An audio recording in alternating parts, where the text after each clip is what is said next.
Assalamualaikum warahmatullahi wabarakatuh. Apa kabarnya anak-anak sekalian? Eh, kita masuk pelajaran hari ini, pelajaran fikih tentang puasa. Apa kabarnya? Baik kan hari ini?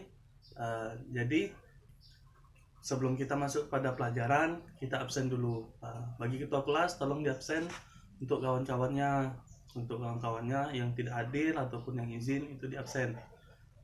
Baik anak-anak, kemarin kita sudah membahas tentang sholat, bagaimana niat sholat, bagaimana tata cara sholat, bagaimana bacaan-bacaan di dalam sholat.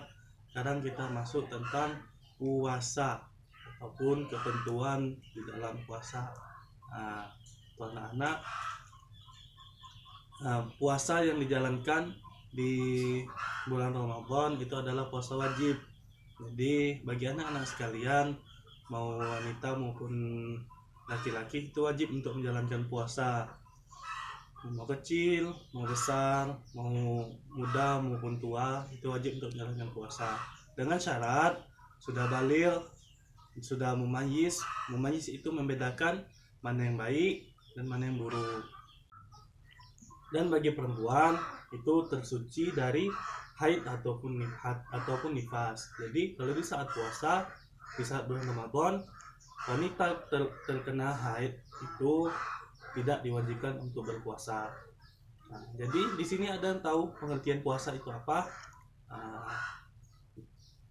Puasa itu dalam bahasa Arab itu shaum, berarti mencegah. Kalau secara istilah, mencegah dari lapar dan haus dari terbitnya fajar sampai terbenamnya matahari. Sudah banyak dalil-dalil yang diterangkan di dalam Al-Quran tentang berpuasa. Dan dalil di dalam Al-Quran sudah dijelaskan dalam surah Al-Baqarah ayat 187. Dan makan minumlah hingga terang bagimu tampak benang hitam dan benang putih, yaitu fajar. Al-Baqarah ayat 187. Dan adapun syarat untuk menjalankan ibadah puasa, yaitu ada pertama itu syarat sah ataupun syarat menentukan sah atau tidaknya untuk berpuasa. Dan yang kedua itu syarat wajib. Syarat wajib ini adalah syarat yang membuat orang diwajibkan untuk berpuasa. Yang pertama itu dalam syarat wajib harus beragama Islam. Jadi seluruh orang Islam mau tua maupun muda itu wajib untuk menjalankan puasa. Yang kedua itu baligh. Baligh itu sudah, kalau untuk laki-laki sudah pernah mimpi basah, dan kalau untuk perempuan itu sudah haid. Jadi kalau sudah nampak gejala itu sudah pernah mimpi basah ataupun haid, jadi bagi anak-anak sekalian itu wajib untuk berpuasa.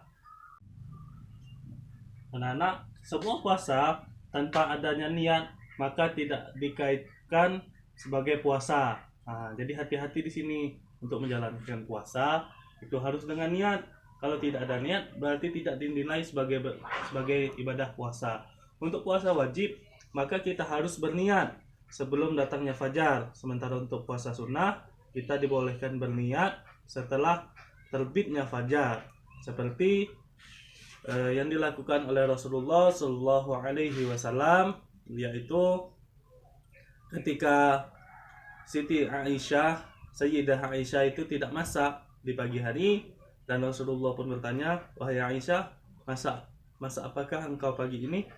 Dan Sayyidah Aisyah itu menjawab, "Saya tidak masak ya Rasulullah." Maka Rasulullah pun berniat, "Maka ketahuilah aku berpuasa pada hari ini."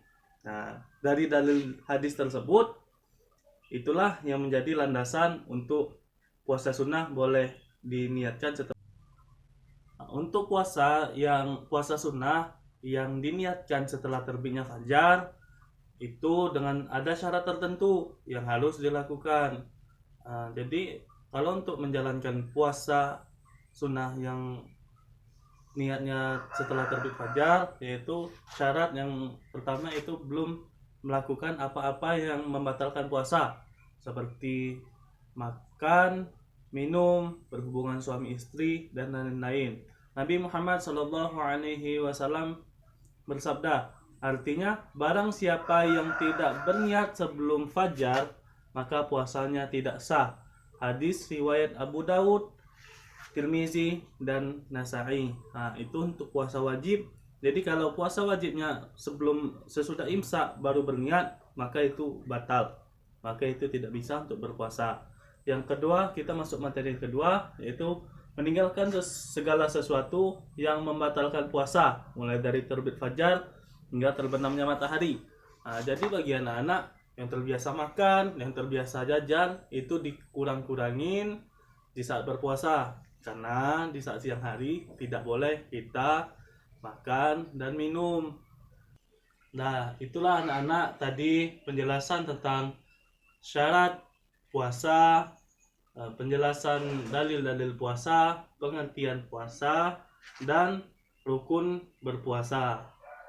Jadi sampai sini mengerti kan? Insya Allah mengerti. Dan jadi sebelum kita tutup, Bapak menyimpulkan dulu, yaitu puasa itu adalah mencegah atau menahan diri. Dan secara istilah, puasa itu menahan diri dari makan dan minum dari terbitnya fajar hingga terbenamnya matahari dan dilandasi niat saat malam hari.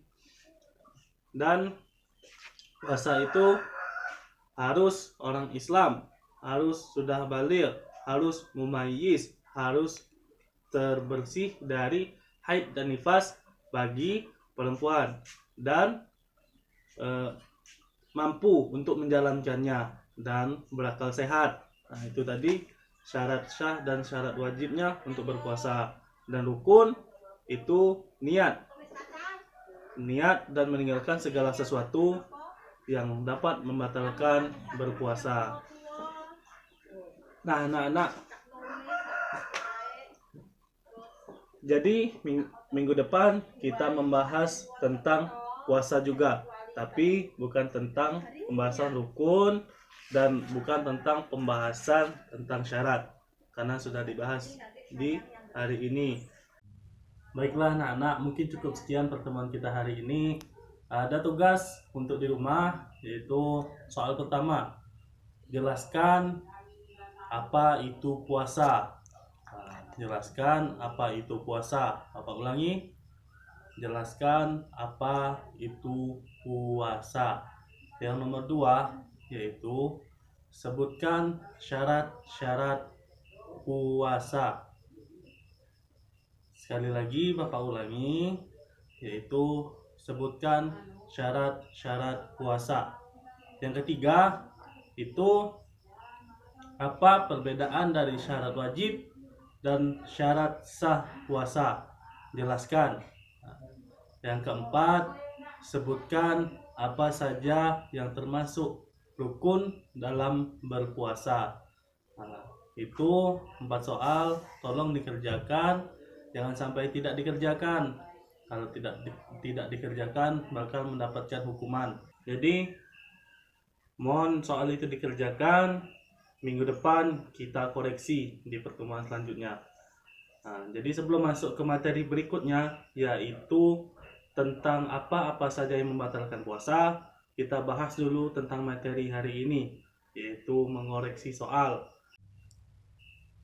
Salah 1 nilainya 80, salah 2 nilainya 50, salah 3 nilainya 30. Kalau salah semua berarti 0 nilainya. Jadi kepada anak-anak mohon diisi dengan baik dan benar agar tidak dapat nilai yang buruk. Diisi sesuai dengan apa yang telah disampaikan Bapak hari ini. Nah, jadi saya minta tolong kepada ketua kelas, mohon diingatkan teman-temannya untuk mengerjakan tugas. Jangan sampai ada yang tidak mengerjakan. Kalau tidak mengerjakan, tidak boleh masuk jam saya. Nah, ingat itu. Mohon didengarkan. Jadi pertemuan hari ini cukup di sini. Jika ada kesalahan mohon dimaafkan. Kesalahan itu datang dari diri saya sendiri dan kebenaran itu datangnya dari Allah Subhanahu wa taala.